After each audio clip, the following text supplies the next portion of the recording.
자유한국당에 대해서 반문, 비판적인 의견을 개진해 주셨는데 자유한국당 의원들의 삭발은 오늘도 계속됐죠?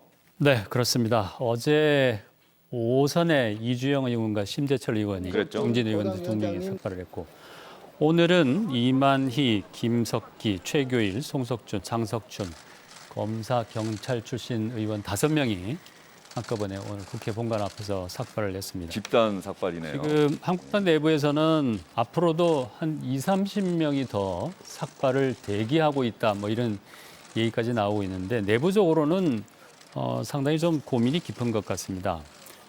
긍정적으로 보는 시각은 지금 상황, 사태의 심각성과 이 상황에 대응하는 한국당의 결기를 보여주는 효과적인 수단이다. 이렇게 긍정적으로 평가를 하고 있지만 일부에서는 이게 당 전체가 희화화되는 그런 우려가 사실 현실화되고 있지 않느냐. 뭐 이런 우려를 하는 시각도 많이 있는 거죠. 그런 부분에서 이런 삭발 릴레이를 계속 해야 될 것이냐 말 것이냐에 대한 내부적인 고민은 좀 있는 것 같습니다. 예, 앞으로도 삭발을 하겠다는 의원들이 대기하고 있다. 오늘은 5명이 집단적으로 삭발을 했는데요. 그런데 자유한국당의 이 투쟁 방식에 대해서 아까 여론조사 결과를 보면은 보수 야당들의 투쟁 방식에 대해서 반대하는 의견이 더 높았다. 이거를 자유한국당은 민경욱 전 대변인이 또 스마트폰을 직접 찍어서 아마 SNS에 올리려고 직접 찍은 것 같은데 이 여론은 어떻게 봐야 될까요? 자유한국당의 딜레마, 고민이 또 그 지점이 있을 거예요. 네, 그러니까 일단은 이 황교안 대표의 삭발이 시작됐던 시기가 바로 이번 주 월요일이었습니다. 그 시간 3시에 조국 장관이 오촌 조카가 구속영장 실질심사를 받고 있었던 상황이었기 때문에 이 오촌 조카의 구속 여부에 따라서 앞으로 조국 장관 일가를 둘러싼 수사에 대한 향배가 갈렸었던 굉장히 중요한 시점이라고 볼 수 있고요. 추석 연휴 기간 동안 사실은 조국 장관에 대한 굉장히 많은 뉴스들이 새롭게 재생산되거나 쏟아지지가 않았습니다. 혹시나 지금 조국 장관에 대한 여러 가지 이슈들이 지겹다, 이제 좀 그만했으면 좋겠다라고 하는 여론에 파묻힐 수도 있는 위기 상황 속에서 이를 좀 극단적으로 다시 한번 수면 위로 올리기 위한 시도로서의 황교안 대표의 투쟁 방식에는 어느 정도 효과적이었다 볼 수 있는데 이러한 방식으로서 계속 똑같은 투쟁 방식들을 이어가게 되면 결국 국민들의 따가운 눈총들이 한국당에 이어질 수밖에 없을 거거든요. 저는 얼마 전에 바로 민주당이 당정청회의를 통해서 조국 장관 딸 문제 때문에 대한민국 입시 불공정성 문제가 수면 위로 떠올랐습니다. 예. 그리고 나서 입시에도 개편에 관한 이야기를 끄집어냈지만 사실 획기적인 얘기를 나오지를 못했어요. 그리고 이 획기적인 얘기라는 건 정시와 수시에 대한 부분들 속에서 얼만큼 수시 모집이 갖고 있는 불공정성의 문제를 제도적으로 해결할 것인가가 사실 조국 장관 사태가 국민들에게 던진 숙제였거든요. 하지만 이 정부는 그동안 교육 정책에 대해서 쏟아냈던 공약과 정책 약속이 있기 때문에 이걸 획기적으로 바꿔내지 못하고 있는 상황입니다. 그럼 한국당 입장에서는 이러한 사태들을 받아서 이러한 불공정성을 극복하기 위한 새로운 정책들을 쏟아내야 되는데 지금 나오고 있는 공약은 아예 수시를 다 없애고 정시로만 가겠다. 이런 방식으로 진작에 고민되지 않는 공약들이 나오게 된다면 국민들의 실망감은 커질 수밖에 없는 거거든요. 그러니까 이 문제는 과거에 있었던 기득권들이 진보와 보수를 떠난 기득권의 문제 때문에 국민들의 불신이 커졌다라면 이걸 극복하기 위한 제1야당으로서의 굉장히 수준 높은 정책 대안들을 다시 한번 얘기할 수 있는 방식으로 여러 복합적인 투쟁을 함께 이어가야 되지는 않을까 생각이 듭니다. 김병민 교수가 뭐 조금 길게 말씀하셨는데 기본적으로 조국 정국 이후에 대안으로 제시됐던 문제들은 기본적으로 시간이 좀 걸리는 사안들이다. 이것이 문재인 정부 남은 임기에서 이건 이렇게 우리가 고쳤습니다라고 국민에게 제시하기가 어려운 그런 부분이 분명히 있고요. 정부와 정부를 넘어서 계속 이어가면서 뭐 5년이든 이렇게 장기적으로 한번 고민해야 될 과제들이 사실 이번에 한꺼번에 쏟아져 나왔다. 뭐 이런 이야기도 있지 않습니까? 그렇죠. 이번 계기를 통해서 아마 우리 모든 국민들이 교육제도라든지 우리 사회 기울어진 운동장 정도가 아니라 아예 우리가 몰랐던 운동장이 있었다는 데에 대한 분노가 좀 있었던데 그런 사회 불공정을 전반적으로 한번 들여다보고 어떻게 하면 정의를 바로 세울 것인지를 아마 고민하고 점검하는 계기가 됐을 거라 보여지고요. 제 삭발 문제에 대해서 제가 잠깐 한마디 언급을 좀 잠깐 하겠습니다. 해주시죠. 삭발이 됐던 단식이 됐던 또 저희들 70, 80년대 민주화운동 때 극단적인 분신 자살도 하고 그랬었는데 그런 신체를 담보로 하는 것 때는 정말 마지막으로 약자가 그 이상으로 할 수가 없을 때 하는 최후 수단인데 한국당의 그런 심정을 모르는 바는 아니지만은 너무 이걸 좀 희화하고 싶지 않은지 좀 의문이 좀 들고요. 제가 한 추석 전에 러시아 그 연해주 블라디보스톡을 좀 다녀올 기회가 있었는데 예. 거기 안중근 의사 그 단지 동맹비가 있습니다. 그러니까는 저희가 알기로는 안중근 의사 혼자만 지금 이렇게 단지를 하신 걸로 한 12명이 했거든요. 그래서 단지 동맹비가 있는데 그때 그 단지 동맹을 했던 안중근 의사는 조국의 광복을 위해서 연해주 그 찬바람 부는 데 가서요. 정말 결연한 심정으로 손가락 무명지를 자른 것이죠. 예.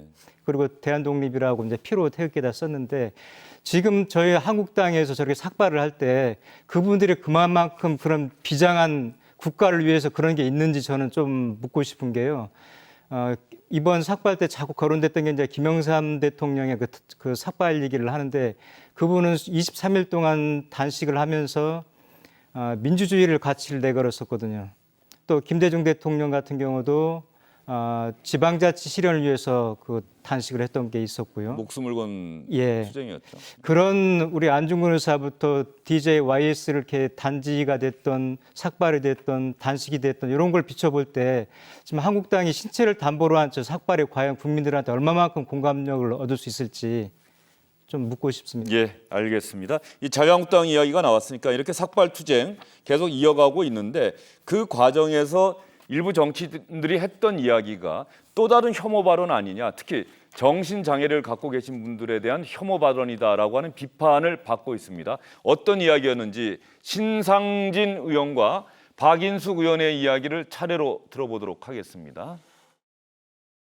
문재인 대통령은 하루빨리 정신건강의학과에 가서 정신 감정을 받으시고 현실 인식을 제대로 하고 있는지 어떤 세상의 인식을 갖고 계신지 우리 정신의 정확한 검진을 받아서 나라가 더 이상 불행해지지 않도록 하시길 바랍니다. 제가 의사인데 정신병이 있어요. 성격 장애. 정신과 의사들한테 물어보면 진단도 있습니다. 위플리 증후군 말고 성격 장애. 이런 사람들은 자기가 거짓말을 하는 걸 죽어도 몰라요. 아무리 감옥에 넣고 재판을 해도 이 사람 자기가 거짓말한 거 모릅니다. 왜냐하면 그게 병이니까요. 발언들에 대해서 관련 단체들이 강력하게 항의도 했다고 하는데 뭐 신상진 의원, 박인숙 의원이 사과를 했습니까, 이영근 의원? 신상진 의원은 뭐 내가 뭘 잘못했다는 뜻이냐는 오히려 식으로. 내가 내 발언에 네. 잘못된 게 없다. 그러니까 공교롭게도 두 사람이 다 아까 말씀하신 대로 의사 출신입니다. 예. 신상진 의원은 의협 회장까지 했던 분이고 박인숙 의원은 소아심장과 전문의. 그러니까 의사 출신이 정신건강, 뭐 정신병, 뭐 이런 식으로 그 정치적인 수단으로 어떤 특정 질환에 대해서 얘기를 하고 나선 것은 상식적으로 또 통상적인 어떤 윤리적인 측면에서 볼 때 적절하지 못했다라는 비판이 많죠. 그러나 신상진 의원 본인은 그 문제에 대해서 별다른 반성의 그 기미는 없는 것 같습니다. 박인숙 의원은 좀 사과를 하긴 한 것 같던데요. 박인숙 의원의 발언을 비판하는 단체들의 이야기가 나오니까 자신의 이야기가 사려 깊지 못했다, 이렇게 또 사과를 했습니다. 박인숙 의원과 신상진 의원의 반응은 대조적이다. 조국 장관을 임명한 문재인 대통령에게 정신장애가 있는 듯한 발언, 그래서 정신질환에 대한 혐오를 드러냈다, 뭐 이런 비판을 받고 있다는 점을 여러분께 말씀드리도록 하겠습니다. 정치인들이 얘기할 때 좀 한 번만 더 좀 생각했으면 좋겠다는 생각이 좀 들어요. 그렇죠. 예. 일반인도 그렇습니다. 특히 정치인에게 말은 무기이고 수단이고 목적이거든요. 그런데 말을 너무 특히 보수는 품격이 말에서 나오는데 한국당은 잃어버릴 만하면 이런 막말이 계속해서 지금 반복되고 5.18 망언도 그랬던 거고. 그런데 저는 이게 한국당 내에서 아무리 국회의원이 개별적인 독립기관이라고 하더라도 자신을 뽑아준 지역구 구민이 있는 것이고요. 또 자기가 몸담고 있는 정당에 또 품위가 있는 것이고, 또 본인이 국회에 몸담고 있는 대한민국을 바라보는 이런 정치적인 품격이 있는 건데, 이런 것들을 망각을 하고 왜 자꾸 저런 게 반복이 될까 한번 생각을 해본 적이 있는데, 아마 이런 것 같습니다. 본인은 이게 나한테 득이 된다고 아마 판단하는 것 같아요. 이렇게 함으로써 이게 어떤 자극적인 반응을 하게 되면 언론이 이걸 반응을 하게 되고, 이게 본인한테 계산이 정치적인 셈법으로 볼 때 득이 된다고 생각하셔서 계속 반복적으로 하는 것 같은데 예. 그래서 그걸 단죄할 수 있는 게 뭐냐. 첫째는 당에서 아주 엄격하게 당 내부에서 조치를 해야 되는 것이고요. 두 번째는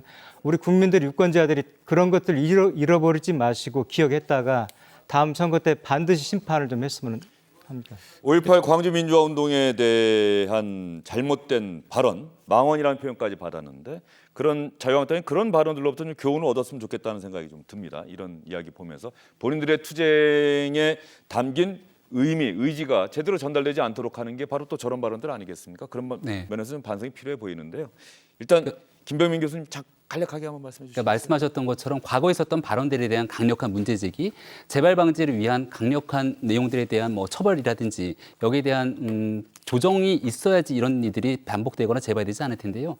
사실 정신질환에 관련된 얘기들을 입에 담을 수 없는 얘기를 했던 분이 바로 대한민국 제1여당의 대표인 이해찬 대표가 얼마 전에 이 정신질환에 대한 얘기들을 해서 큰 구설수에 오르지 않았습니까? 바로 얼마 전 조금 전까지만 해도 더불어민주당의 이재정 대변인이 나서서 이 언론에 있는 기자를 같이 얘기하는 과정이 기레기라고 하는 예. 입에 담을 수 없는 얘기들을 하게 됩니다. 하지만 시간이 조금 지나고 나니까 아무렇지 않은 듯 다시 나타나서 활동들을 하게 됐죠. 지금 여당과 야당이 서로를 향해서 극단적인 언어의 수위를 더 높이게 되는데 말씀하셨던 것처럼 이런 내용들이 각자의 지지층에는 큰 도움이 될지 모르겠습니다만은 전체적인 국민을 대상으로 볼 때는 서로 마이너스 정치를 하는 일들이기 때문에 막말을 하지 않기 위해서 서로 손잡기 위한 이런 일부터 정치권이 함께 했었으면 좋겠다는 생각입니다. 예, 알겠습니다. 좀 명심해 주셨으면 좋겠네요. 천정배 의원이 딸에게 보내는 문자, 이영근 의원이 좀 자세하게 내용 좀 소개 좀 해주세요. 어떤 내용의 문자를 보냈던 건지. 네. 어제 천정배 의원이 외교통상위원회 소속인데요. 전체 회의를 하는 와중에 그 천정배 의원의 둘째 딸이 지금 현재 외교부에서 근무하고 있는 외교관입니다.